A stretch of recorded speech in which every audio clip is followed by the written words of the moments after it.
Hope this goes as well here as it did at home in front of my cats. For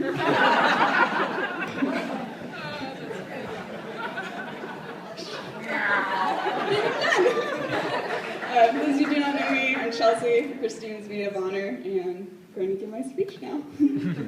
They say there comes a moment in everyone's life when they meet their one true love, their soulmate, the person they're absolutely supposed to be with. That moment came for Christina Voigt 16 years ago when she met me. For those of you who do not know or tried to forget, growing up, Christina and I were oddly inseparable. We did the ordinary things lovers do. We got our first pet rats together.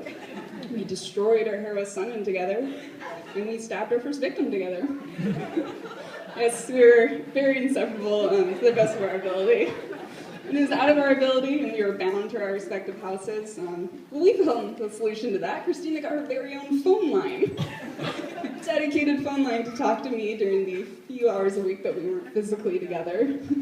I was delighted to recall this memory whilst writing this speech. I stopped to reminisce about our conversations as 10 and 11-year-olds. Rants about government spending, observations regarding the cultural diversity of our school staff, gout. Amongst these important subjects, I spent a fair amount of time talking about males. Naturally, as conversations progressed to include our future mates and weddings. And Christina, correct me if I'm wrong, but I do believe we agreed upon marrying twins, which is normal. And at the very least, having a dual wedding. So I think it's pretty clear what's going on here. Brian, do you have someone to introduce me to? No? Okay, Justin, you can stay. Clearly, Christina, you're breaching the dual wedding contract.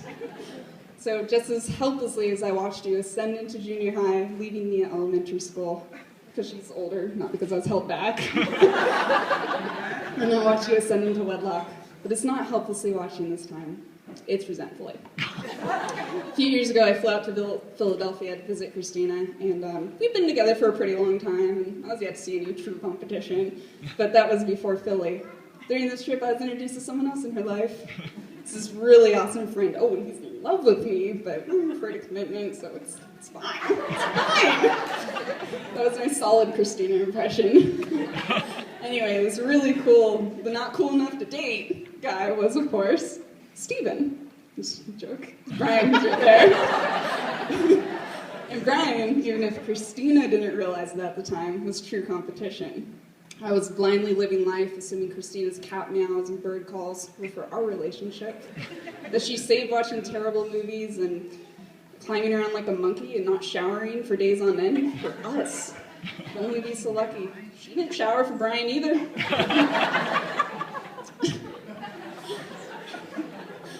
I knew I was in even more trouble when I watched Brian patiently and calmly put up with Christina's indecisiveness. Yep. Innovative sense of direction, an apparent requirement to move away on a regular basis. I was certain if he could embrace these values, he'd be welcoming to others. The way Christina's fingers and toes lose all sign of the living when introduced to temperatures below 70 degrees. The way she reacts to being tickled, public location or not. If you haven't witnessed this, I do suggest testing it out. I think she'd really enjoy that today. The way she regularly uses the phrase, "what on earth?" even though it's actually not 1940. That was the last time it was popular. I looked it up. The indescribable look she gets when she's being made fun of. It's a face of piqued infuriation, ignited with sheer annoyance and absorbed with sullen huffiness. There's usually a quickened speed of walking, accompanied by sarcastic mumbling, all of which evolve into demands for everyone to seriously stop. I guess it was describable. Her fear of the phone. So think back to the phone conversations you have with Christina over the last 10, 15 years. That was actually me.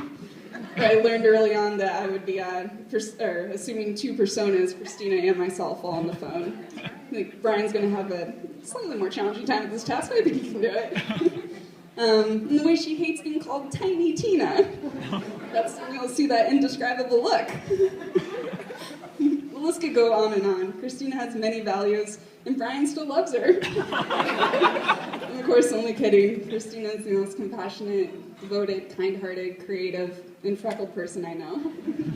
Brian clearly knew these things, and that is why, despite being originally shot down by the kind-hearted Christina, he set up camp and stayed in her life. I mentioned earlier that Christina has a tendency to be a little wary of commitments to males. It's paired quite nicely with moving away on a regular basis. This time, though, Brian just moved with her. And I'm so thankful for Brian's persistence and fearlessness, because not only is Christina the happiest I've ever seen her, but she also wasn't entirely freaking out. And that's because she had found Brian, the person she is absolutely supposed to be with. And if anyone should know she had found this person, it would be me, her first husband. Bride and groom.